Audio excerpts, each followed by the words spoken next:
Hey now, it's your Auntie Ashley. What's up? It's your girl, Auntie Suge.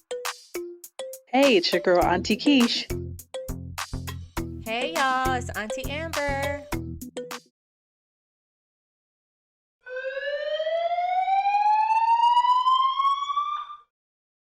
What does colorism mean to you? Well, I can say on the fly that I'm the light-skinned, stuck-up bitch every time I walk in the room. It don't matter if I'm the nicest person in the damn room, but I'm light-skinned and I'm stuck up, and that's every single time until somebody gets to know me. But okay, you know how so how do you cope with that? How do you cope with that, Amber? But I used to get real upset about it. Like I would get pissed off and I would either leave or I wouldn't want to be around those people anymore. But now it's like I know that it's not a me problem. I'm not putting off that vibe. I walk in with a smile and I wave at everybody. I'm not being stuck up. I'm not thinking I'm not judging y'all. So I don't have to take that with me and say like that's who I am because y'all think that's who I am. Child, does that deserve a response? with responding and everything like that. So this is the thing. Somebody's always going to attack the way we look. If you think about it, and it's going to be our own community because they've been doing it forever. I've been an African booty scratcher since I was 5 years old. Okay. Damn. And that's what I mean, really. And now everybody want melanin, but I digress. But seriously, like ever since 5 years old, they've been talking about glasses, they've been talking about black, they're gonna talk about Big lips. they're gonna talk about big lips, big forehead, they gonna talk about this forehead. People gonna talk about everything, but it's the way that you respond to people.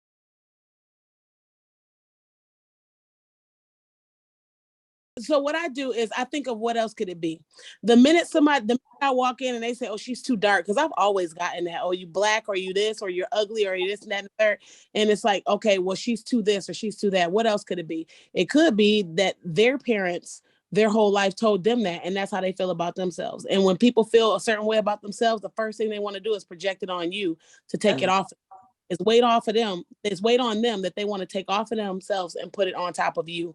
And so once you start realizing that that's a problem, if somebody walks in the room and the first thing you can say is, "Ugh, she's light skinned. She's got to be stuck up." What That's the problem. in your mind makes you think that since she's a different complexion, still a black woman, but she's a different complexion, she has to be stuck? Where does that come from? That's a slave mentality. And so we need to provide an education. And that, like, once you start understanding that psychoeducation and going back to the slave mentality and where we got it from, that's when you start breaking away from that. I had to break those chains because I realized, and I mean, I knew for a long time, but actually walking in it was different for me. I realized that, you know what, that's their problem. Most people are getting thicker lips. They getting bigger butts. They want big titties. They want to tan and be dark and say, "I'm just as dark as you." No, you're not. Tanning. Yes. To look like a light-skinned black woman, to look like a dark-skinned black. They want to look like, yeah, they want to be us. Yeah, that's they shit. That's they shit. Yep. And if we want to get even more clinical, and this is just because I was working in this theory a little bit for like the last few months, in IFS parts work, I'm looking at it like, okay, what part of you is trying to protect you right now? What part of you is trying to heal from that wound that somebody put on you? Because that ain't got nothing to do with me, but I'm gonna help you figure out that part, because that part is the part that's attacking me.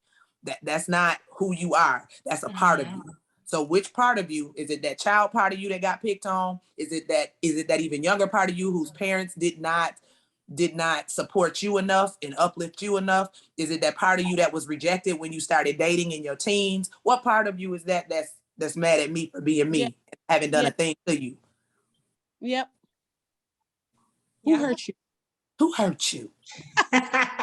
Well, another part too, like I was saying, also not judging too, because when you walk in the room and you see all these people make it could also be a problem I have with me making the assumption that everybody else is thinking this about me because of my experiences in the past, but still not judging them. If someone does say something about me being light skinned or whatever, I don't know why you have that problem. Like you're saying, I don't know who hurt you. I don't know what part of you this is hurting, but that's not my problem right now. I'm gonna go ahead and interact with the people that's accepting me, and we not having a problem. I'm going to be transparent. I be popping off too sometimes. Like I can, if somebody say something about me, I'm coming back with the heat, and I be having the heat in my back pocket. But the reason why I be having the heat in my back pocket is because I grew up where I had to have that heat because they was laying it on thick, and so I had to be able to look at somebody and be like, well, "Look at your nose. Well, look at this. Well, look at that. And the reason why I had to have that is because from an early age, people was coming. And That's so how you protect yourself. that was my protection. Black people protect themselves with comedy. That's just it. That's Comedy heals. exactly what I was about to say. Yep. We protect ourselves with comedy and jokes. This is why we roast people, because that takes first, it makes everybody like us. It's like, oh, I'm funny. And then it protects us. It's like, oh, you gonna say something about me? Oh, I bet I can come at you harder. I bet I could. I'm funny. Yeah, as shit. I was gonna say too, That's a lot a of the times it's a joke. It's like, oh, here come the light-skinned girl. Like that shit is supposed to be funny. I've even heard my family making jokes about being a house nigga versus somebody working outside, right? And I'm like, we were slaves, and you sitting here, like our ancestors were slaves, and you sitting here making a joke about me. Oh, you would have been in the house. That shit ain't funny. But I don't know if that's a way for them to protect themselves from the reality of what happened. Well, and dealing with that. I was wanting to know about that. Like, what part of this all of a sudden is a joke versus being internalized, and now goes into the whole stress about our image and what we look like, and going into these rooms where there are other Black people or just people that are non-Black or non-minority, we start being self-conscious because our family and our friends have joked about our appearance for so long. Now it's like, okay, was it funny, or now I'm, internalizing this, and now I don't feel good about myself. Mhm. So where does that line get drawn at? How do we determine what that line is? When it wasn't funny and people didn't stop, I tell my kids, like, okay, we're having jokes, we playing. You can't be so sensitive that somebody can't joke with you, because then nobody likes you. And I mean, come on now, who wants to be like that, right? However, when people are joking and the person that's getting joked on is no longer funny to them, that's when it should be no longer funny to everybody. Yeah. Mm-hmm. And that trauma is being embedded right then and there, where it's like, okay, well, you keep on talking about me, you keep going in, it's not funny anymore. Yeah, that's funny. That's when that trauma is setting in, and that's when you remembering, man, I said it wasn't funny, and they kept going. Yeah. And the jokes are sometimes the way that we deal with our intergenerational trauma, because obviously we come from the slaves were taught, light skin would be better than us. Amber would be in the house, I'll be in the field. But guess what? We all still gonna be slaves. And let's not forget, because we miss a whole chunk. Like, people take out context. Yeah, Amber would have been in the house. I might have been. She a little lighter than me. I might have been in the house. But we got in the house because our mama was raped. That's why I'm in the house. Not because, like, you have to realize the lighter skin came about through some traumatic BS. To get that light skin, somebody was raped. So you ignoring that to say, oh, but you in the house. Oh, but how did I get here? I got here because of trauma. And what happened to be in the house? So and what happened in the house? We're still enduring the trauma. That's the ignorance that I think in our culture that we don't really tap into. And I mean, like I said, whenever it stops being funny, it's enough is enough. That's what it is for me. I tell my kids, if he ain't laughing no more, it's probably not funny no more. But you know what? You teaching your kids that, and that's great. But remember, we still have other generations who haven't been taught that yet, who are now becoming teenagers and adults. And you've got like hell, every time I go to my grandma's house, she got something to say about me gaining some weight or something. Girl, you've been eating too much, shit like that. She thinks it's okay and it's funny or whatever. And I've told her several times that it's not. But this is how Black families are. It's just like, I've been doing this for years. I've been saying this to y'all for years, and it ain't been a problem, so I can keep saying it, right? And my grandma not a bad person. She don't do that to be mean. That's just how she is.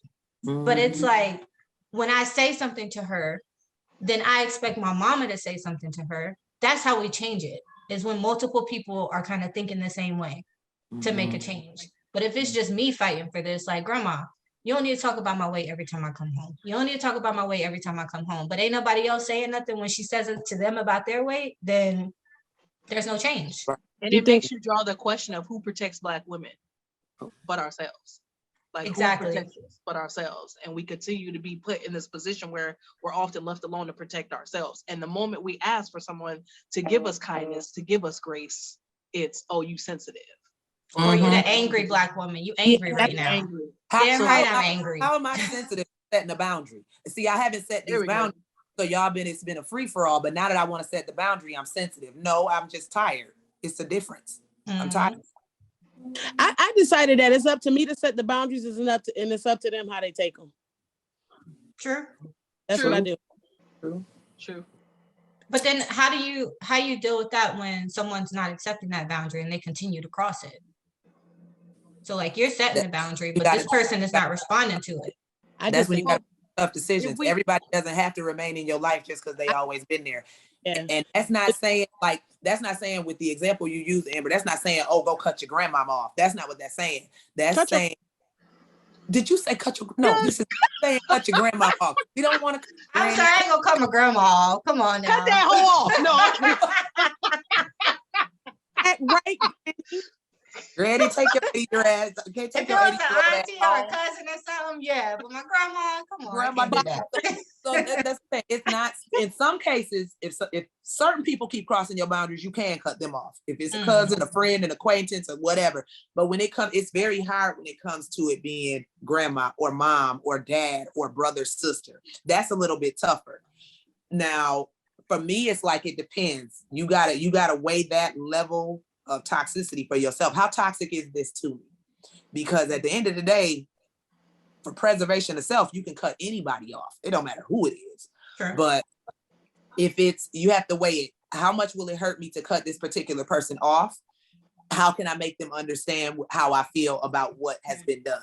So it's those tough conversations that we want to have. Yes, grandma might not understand it, but at the end of the day, I should be able to go to grandma and say, grandma, this really bothers me. It does actually hurt me. So if you could avoid doing it, or if I could at least see you trying to avoid doing it, that would help me, because it actually does hurt me. Because people don't really know that stuff hurts you because you don't say anything. Right. So it's like, if I don't really know it hurts you, like I have to see that. Some people really have to see that it hurts you to stop. True.